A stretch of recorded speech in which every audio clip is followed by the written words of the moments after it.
नमस्कार members PF joint declaration में problem है केवाईसी शिफ्टिंग। पीएफ में केवाईसी शिफ्टिंग का सिस्टम होता है। जैसे आपने कोई कंपनी ज्वाइन की हुई है, ठीक है, वहां पे आपने यूएन जनरेट करवाया था, वहां पे आपकी डिटेल्स है वो आधार के अनुसार भर दी गई, या फिर वहां पे डिटेल्स में कुछ मिसमैच हो गया, आपने कंपनी छोड़ दी, नई कंपनी ज्वाइन कर ली, वहां पे आपने कोई डिटेल नहीं दी, वहां पे आपने बोला अपने एम्प्लॉयर को कि उसकी डिटेल्स, आपकी डिटेल्स है वो सही सबमिट करे। उसने क्या किया, आपका आधार नंबर डाल करके आपका पीएफ अकाउंट क्रिएट कर दिया, लेकिन उसने ये करेक्शन नहीं किया कि आपकी डिटेल्स है वो गलत है, ठीक है।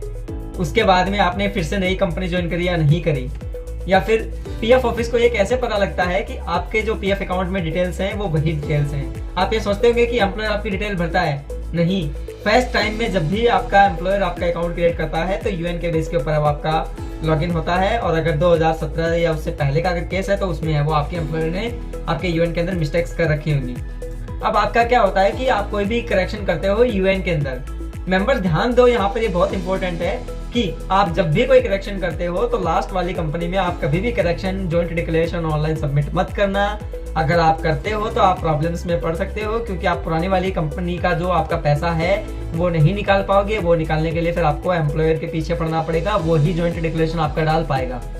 अगर आप कोई भी करेक्शन यूएन के थ्रू करना चाह रहे हो तो आपको आपका जो यूएन है उसमें जो पहली मेंबर आईडी होती है, जो सबसे पहली कंपनी होती है, उसमें जॉइंट डिक्लेरेशन सबमिट करना है, ताकि केवाईसी शिफ्टिंग के थ्रू जो आपका फॉर्म 11 है उसमें जो डिटेल्स हैं ऑटोमेटिकली है वो कन्वर्ट होती रहे।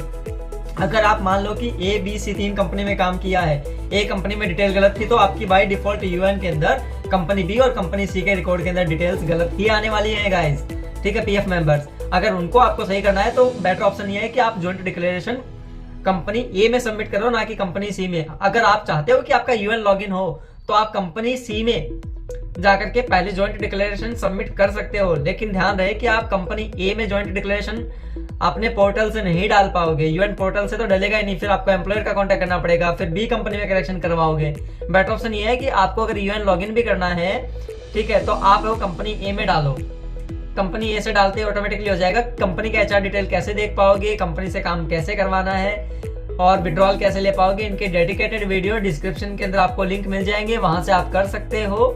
और केवाईसी शिफ्टिंग फॉर्म 11 होता है, जब आप कंपनी ज्वाइन करते हो तो आपसे भरवाया जाता है केवाईसी के तौर पे कि आपका है वो पुराना यूएन नंबर क्या है, ठीक है, आपका नेम क्या है, डेट ऑफ बर्थ क्या है, सब कुछ वो सिर्फ वहां पे वेरीफाई करती है। कंपनी डिटेल्स कुछ भी है वो अपडेट नहीं करती है खुद से, ठीक है। ध्यान रहे, अगर बहुत रिक्वेस्ट होती है तो वो कंपनी बोलती है जॉइंट डिक्लेरेशन डाल दो, हम कर देंगे, ठीक है। ये प्रोसेस रहता है उसका। और अगर आपको जॉइंट डिक्लेरेशन सबमिट करना है ऑनलाइन, कैसे सबमिट होता है, तो उसके डेडिकेटेड वीडियो के डिस्क्रिप्शन में लिंक अवेलेबल है, वहां से कर सकते हो। अगर आपको ये प्रोसेस समझ में नहीं आ रहा है गाइस, तो आपके लिए पेड सर्विस लाई गई है, पेड सर्विस में आप ज्वाइन करिए। वहां पे आपको, अगर आप हमारे रेगुलर सब्सक्राइबर हो, रेगुलर वीडियोस चेक करते हो, अपडेट करते हो, लाइक शेयर करते हो, तो आपको 10% का एक्स्ट्रा है वो सर्विस के अंदर डिस्काउंट मिल जाएगा, ठीक है। तो आज के वीडियो में यही था, धन्यवाद।